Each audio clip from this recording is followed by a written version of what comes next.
There we go. Commissioner Palomero, Here. Commissioner Baker McCormick, Commissioner Kenlock, Present. Commissioner Clemente, Here. Commissioner Baydoun, Here. Commissioner Wilson, Chair Anderson. Present. You have a quorum present. Thank you, Madam Clerk. As far as the agenda, I have no remarks at this time. And next item. C, approve the May 6, 2025 meeting minutes. So moved. It's been moved, supported. All those in favor? Aye. Any opposed? Seeing none, the minutes have been approved. Next item. D, unfinished business. There is none listed. We have none. Next item.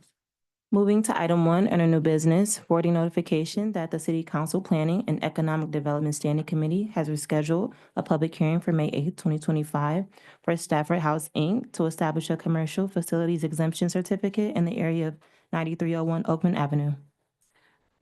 Madam Clerk, if you would read all three of those items, the first three that are receive and file, we'll take them all in one vote.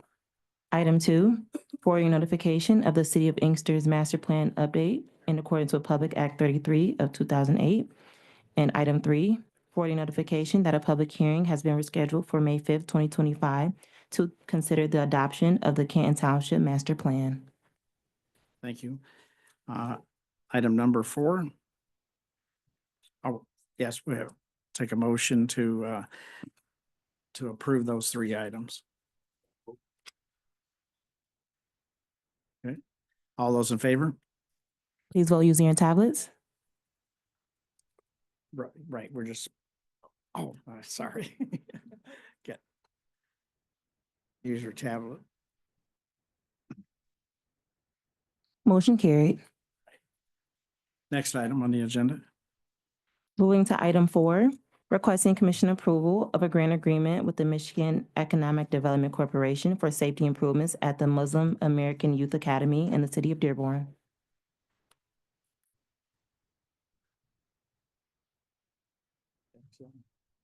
Would you identify yourself for the record? Good morning. Hassan Sheikh. I'm the Director of Economic Development for the county.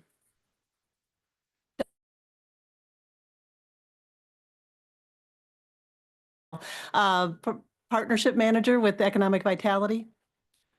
So this specific item, it's an approval, a request for an approval of $500,000 grant from the MEDC for safety improvements at Maya, also known as Muslim American Youth Academy.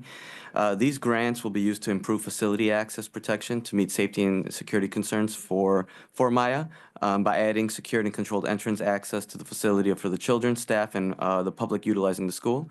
The grant was received pursuant to Article 16, Section 105 3B 18 of Public Act 121 of 2024, where a state legislator could sponsor a grant of $500,000 to a county with population more than $1.5 million, or I mean 1.5 million, for one school infrastructure and security upgrade. The state legislator in this instance selected Maya for the grant. So this agreement is not to exceed the amount of $500,000 and is effective upon approval by the Wayne County Commission. Just a quick question for the record. There's no contribution required by the county. No. That's right. Okay. No. Thank you. Does anyone have a question or yes, Commissioner Baydoun? Thank you, Hassan. Was that legislator Al Abbas Farhat? That's the legislator was State Representative Al Abbas Farhat. Okay, and thank you. I'd like to be the maker of this motion, please. Thank you. Let the record indicate that Commissioner Baydoun is maker of the motion to approve. Any other questions or comments?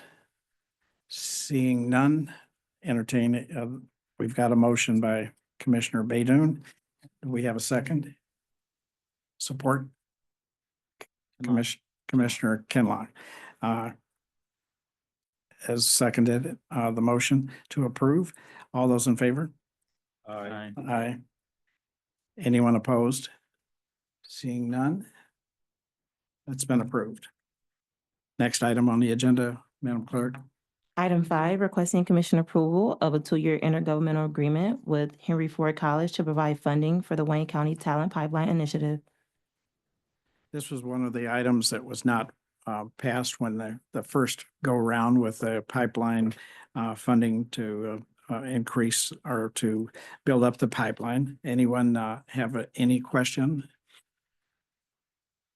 Move approval. Okay, Support.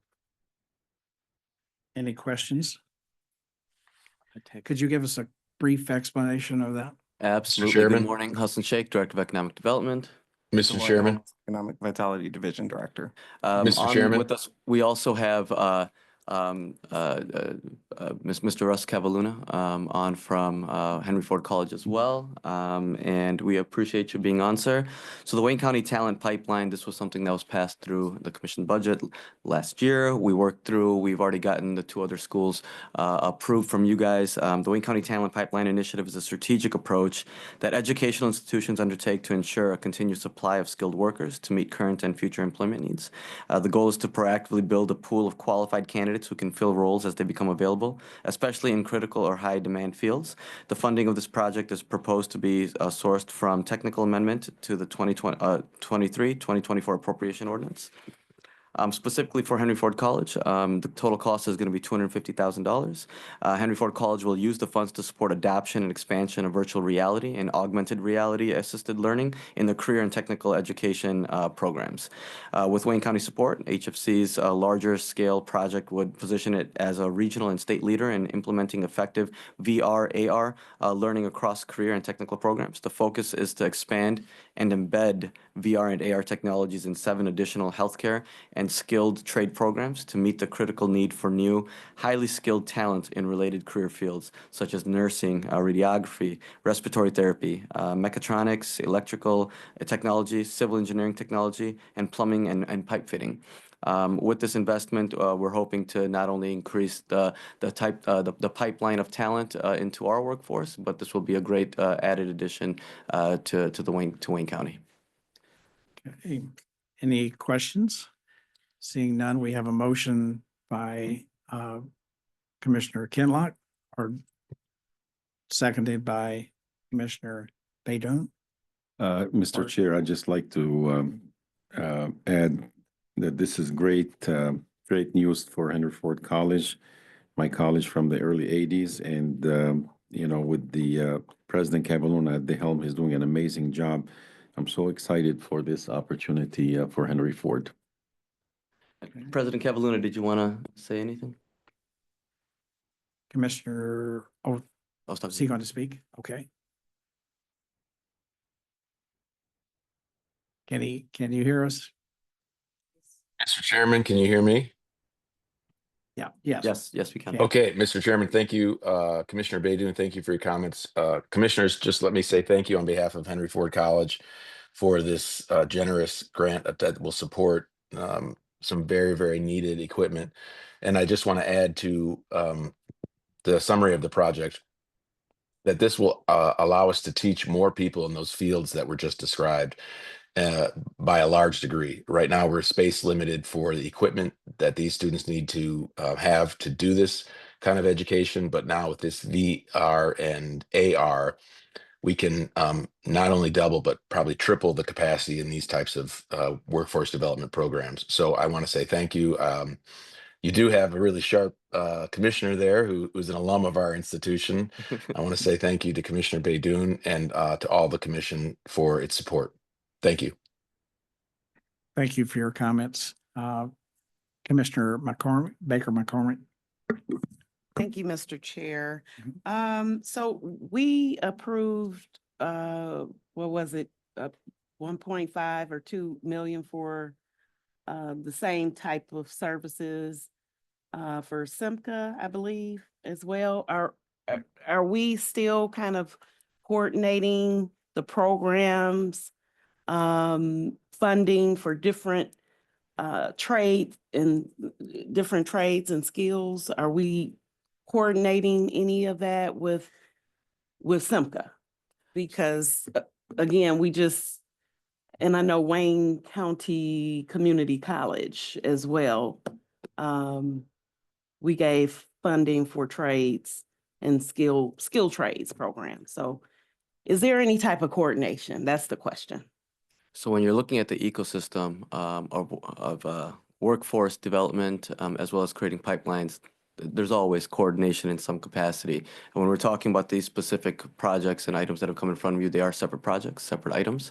SEMCA was an ARPA project. That was a $20 million for our Wayne Link program. The other programs that you're talking about were through the commission budget last year, and we included Schoolcraft, Wayne County Community College, and now Henry Ford College.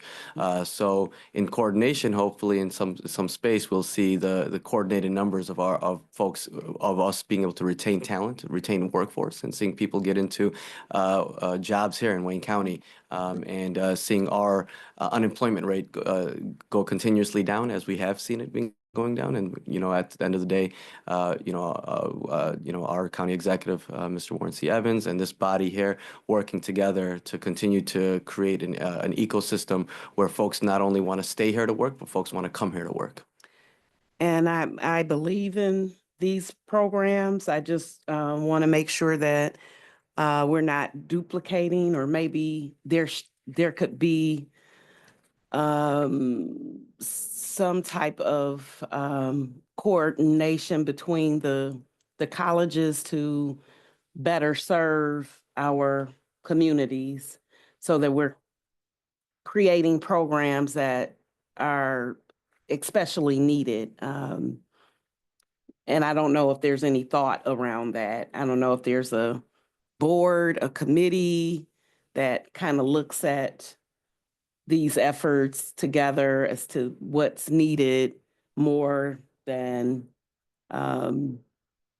just, each college doing their own thing, because it's great funding for each college and great programming that they have. But I was just wondering if you knew any coordination on that level. So I'm sure, again, again, in this world, everyone is having conversations and looking for opportunities for collaboration. And I think that, as the county executive said, collaboration is the new currency. And I think that everyone here in the county, whether you are a commissioner, whether you're in the administration, whether you're working at a college or a nonprofit or an organization like SEMCA, everyone is looking to coordinate and not necessarily recreate the wheel, but see how we can add to the ecosystem. And I'm sure conversations either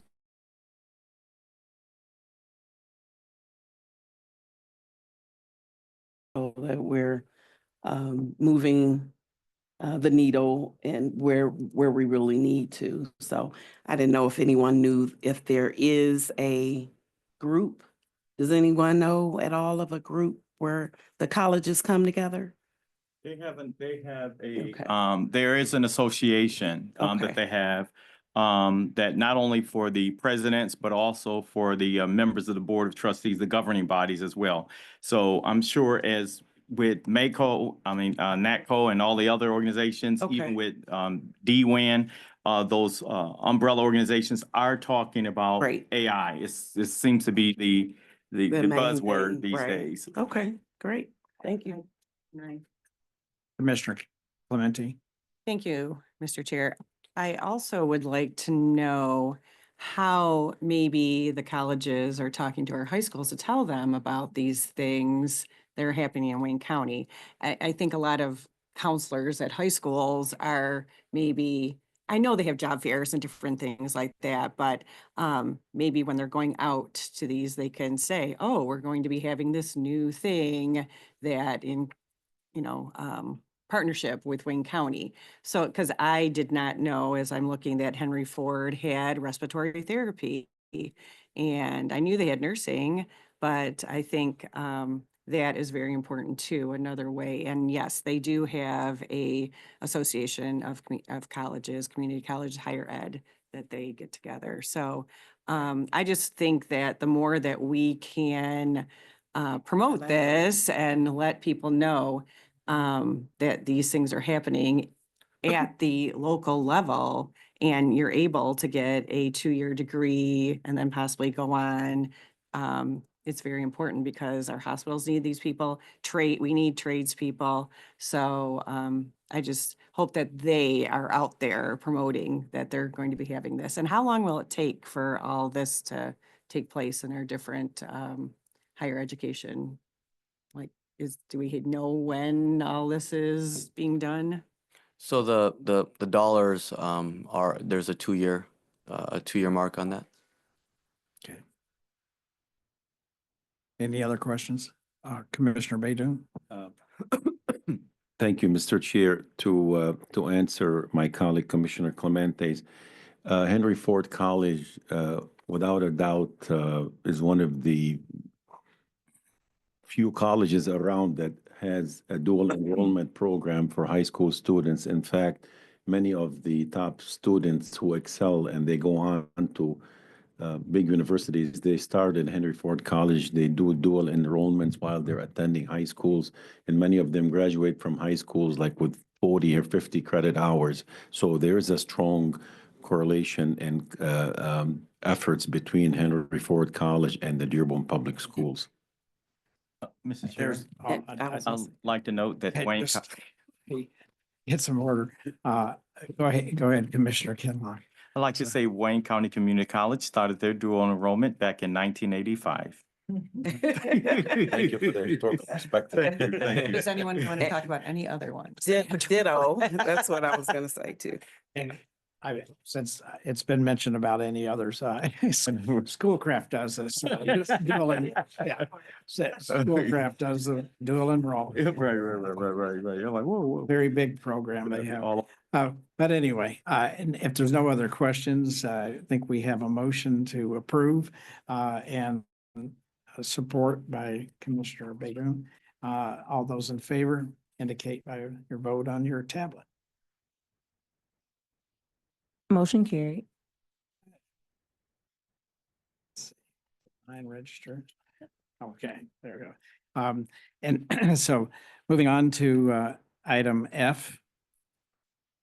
Madam Clerk, F, such other matters as may be properly submitted before the committee. Okay. We have, since we have you at the table, we will, the Economic Development Director is requested to be put on at this point to give us an update on what's happening with the within his department, Yep. So thank you so much, Mr. Chair. So we wanted to come. CDBG, right? Yep, so we wanted to come in front of this body and provide an update on the CDBG DR funding. This is going to be something that will be coming in front of you all at the next committee meeting, hopefully. And we have a June 20th deadline of submitting it to HUD. We're in the process of putting together getting everything approved with the action plan. The administrative action plan was already brought forth in front of that we've received for the first time, and while other entities may have received them before. So for us, we're starting from scratch. We've been in some trainings and or some initial conversations with HUD, whom with some commission staff also joined us.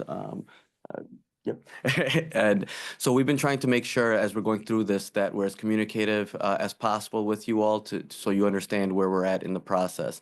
I'm going to pass it over to DeLorean Holmes, Director of Economic Vitality, to kind of provide an update in terms of where we're at and what you all should be expecting, can be expecting in the next couple of weeks. Florian, if you would identify yourself also for the record. DeLorean Holmes, Economic Vitality Division Director. So with the HUD CDBG DR funds, these funds, as stated before, really different from the regular community development block grant funds, the 5-year consolidated plan and the annual plan we do. So for this grant process, it started off with a notification from HUD in January. You receive these funds, that kind of started the 90-day clock to actually get an action plan done, submitted, and approved. During that initial 90 days, we had a change in administration. They came in and issued a plethora of executive orders that impacted grants across the United States, as we all know. More so HUD, with their focus being, housing and affordable housing. So in March, they decided probably about 19 days before the actual grant was due, like, hey, we're going to extend this another 60 days because the executive orders having to get in compliance with them, as well as all the data needed to do these grants being removed from both FEMA's website, HUD's website, as well as the Small Business Administration's website.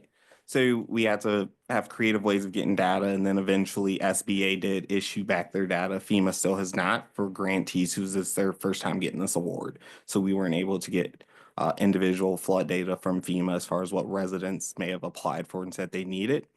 And the importance of this data is that lets us know our unmet needs from the national level as far as how much money we would need to fix flooding in Wayne County or the housing caused by the flooding issues or economic revitalization. So we were able to work with various internal departments, reach out to some local municipalities, and come up with some numbers that we have in the draft action plan, which is currently out online, getting public comment to receive it. So just based on the unmet needs and the numbers that we were able to come up with the data we've actually received from SBA and local data, the major categories where funding is set aside in planning, housing, infrastructure, public services, and a CDBG DR mitigation set aside, which is required from HUD to look at ways to mitigate flooding in the future. And then the administrative action plan that we currently have bought through. For the fundamental requirements, all CDBG DR projects or programs must meet the same criteria as CDBG. It must meet a national objective. It must be an eligible activity as defined by HUD. And it must actually be tied back to the impact of the actual disaster that was declared that we received those funds for. And then, as I said, there's a set portion of funds that must be spent on most impacted and distressed areas. So just for the breakdown of like where we're at in the process, we're in what we would consider phase one, the action plan, and that consisted of the administrative action plan and then the action plan, which we are in the process of getting uploaded today. Once that action plan would be approved, it would then be sent to HUD to either approve or deny based on the data, the needs, and the information we included. And if approved, it would come back. They would give us our grant dates, which is 6 years from the date we enter into the agreement. And then at that point, it would be overview, actual prior certification. So doing all the financial certifications that the county would have to do to meet HUD's new executive orders, as well as the obligation and expenditure of funds during that window. And then phase three would be implementation, where you're looking at your planning grants, your grant administration, any waivers we may need to submit due to unforeseen circumstances, and overall performance and reporting in the disaster recovery grant reporting system. Okay. Commissioner Kinlock? Yes, I'm glad to see that we're making progress in this, and we're doing it in a timely fashion. One thing I want to ask is, you mentioned the timeline. I think you said 6 years. It'll be, once they review and approve for us to, I guess, spend these resources. I know we've had a number of conversations about timelines. HUD and everyone else always set these timelines. What I'd like to get is a schedule or a chart of all the various grants and those timelines from whether it's EPA, HUD, or whomever, and where we are as far as the status of each of those grants. It would be good to have that report. I'm not sure if it's part of an instruction, but we should get those timelines, the status of those timelines, report probably like once a quarter, if possible. I'm sure you all are keeping track of those, and it's just, I guess, transferring that information to us so we'll know exactly where we are as a county, the administration as well as the commission, with completing these timelines. Thank you. Thank you. Good idea. Any other questions by commissioners? Commissioner Baker McCormick. Thank you, Mr. Chair. We briefly talked about this in our full board meeting. And I had asked about the action plan, so I'm glad to see that's moving forward. And I believe you said that there was like 13 or 14 hardest hit communities. Do you have like the top communities that were? Do you actually have the list? Yes, the list, and I know I think on Friday, we actually posted the whole document. But Okay. yes, the actual list is in there as well as with the mapping to actually show based on inches of rain and water received, with also a drain overlay uploaded on the CDBG-DR website. Okay, and, And oh, go ahead. I was gonna say what DeLorean's referring to is, so we've already posted the document. We sent an email out to the commissioners as well for public comment. That has been posted. We also have, requirements as DeLorean mentioned in terms of what we have to do, that HUD needs us to do and wants us to do, for this. And part of that is the public engagement piece. Okay, and so with that public engagement piece, for public comments, you listed it on the website and reached out to the communities, or how does that work, the public engagement? Correct. So, as this being a like special appropriated grant, we have to actually create a website for it where every action plan, every draft action plan we do that we're gonna present has to be uploaded on. So that link and part of the public engagement / public consultant, as HUD defines, had to be sent out to all the municipalities. That's including public housing authorities, nonprofit service organizations, our continuum of care, school districts, just about any public body that may have been impacted. Okay, Great. and so when this list is disseminated, how many meetings are you having? And are you going to each and every community or is it a centralized meeting and everyone comes to us? Yeah, Okay. so for this grant, it's gonna be one centralized public Okay. meeting.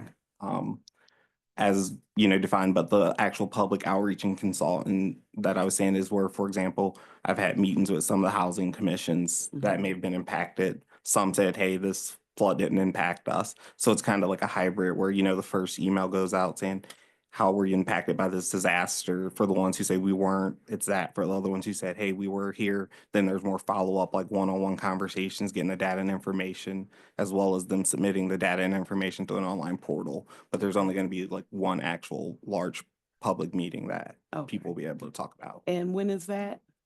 We're currently in the process of Oh, scheduling it. planning, okay. Okay, and I'll talk to you offline about my community that I'm concerned about. So just want to make sure that they're in the loop. Absolutely, and I Thank would you. I would like to also state, and flag that the City of Detroit received their own allocation for CDBG-DR, and so just there's a separation from So that. I have Redford Township, so I know that was Absolutely. impacted, so that's. I just wanted to ask if you could send us a link to that once again, where we would find what you have right now, where you're at. Okay. We'll do. Commission Council. Through the through the chair of this honorable body. So that was one of my questions with regards to the link. I heard you say you emailed commissioners the information. I don't know if any staff members, but in the future, if you can at least include our commission clerk, that way we'll know that appropriate staff will also receive it, because I don't think we've seen it. Okay. My other question is with regards to this particular action plan, how would it be set up? So for example, you know how we do CDBG and then we do home slightly different. How is this set up? Yeah, this one will be completely different, as well as kind of being a hybrid of the two. So for this one, we're not required to do an annual action plan or like a 6-year plan. We're required to show the eligible buckets of money, for example, money that may be set aside for planning of municipalities to look at what should be a flood zone or what. Mitigation, or- infrastructure. Yes. So with regards to, for example, where I'm going is the selection of projects and entities or individuals that will receive the funds. We do it differently. We have some RFP, we have some automatic set-asides. How is the distribution of the funds and the selection process going to be for this particular pot as compared to our CDBG and our home? So for that, I can answer that is going to have to actually come back because that's part of the policy and procedures, which isn't a part of the actual action plan memo. The actual action plan we submit. So for example, in this, we only talk about, hey, these are our unmet needs to show HUD we actually need the funding for those areas. Then once they approve it, we'll come back. And I think within 120 days, we have to actually get them our policy and procedures and how we're gonna disperse or make the funding available. So to that point, very last question. is there discretion for the county with regards to how those policies and procedures are set up? Or does HUD provide guidelines? Or is that going to be totally internal within the county? HUD will provide the guidelines based on the buckets that we submit. Okay, and I think it's safe to say on behalf of commissioners that in the development process of those policies and procedures, we think there should be some open communication with this body since it would involve the communities. Mhm. Thank you, Chairman. Thank you. Any other questions? Yeah, Commissioner Baker McCormick. Thank you, Mr. Chair.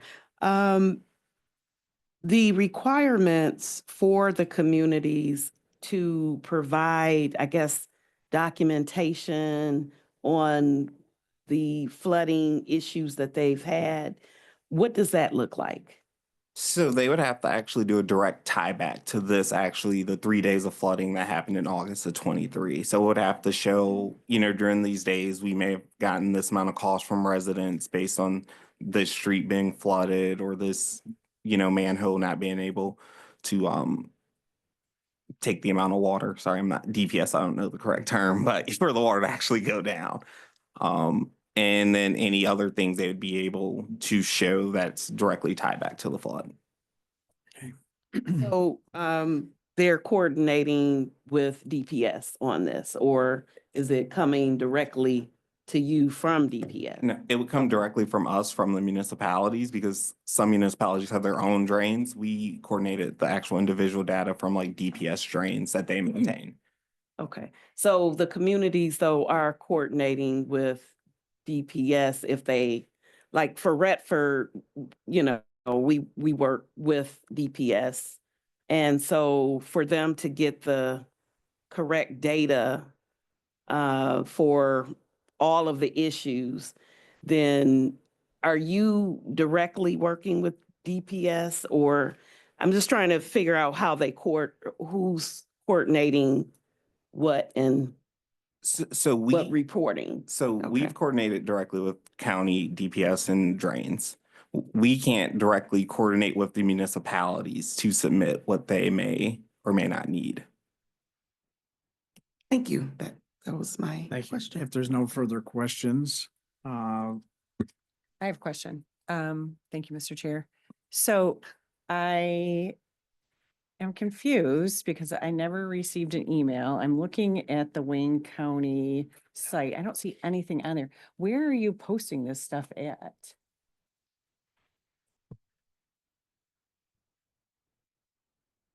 If I may, Commissioner. sure, please identify yourself.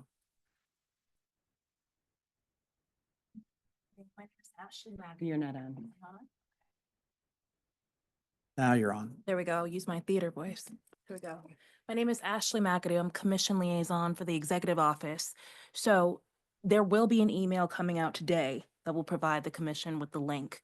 We wanted to present this to you first out of respect to make sure that you're aware of what was happening and to ensure that there's full transparency concerning this issue. So I will attend to making sure that the information goes out to you today, and they will keep you update regarding any modifications or timelines that may come about.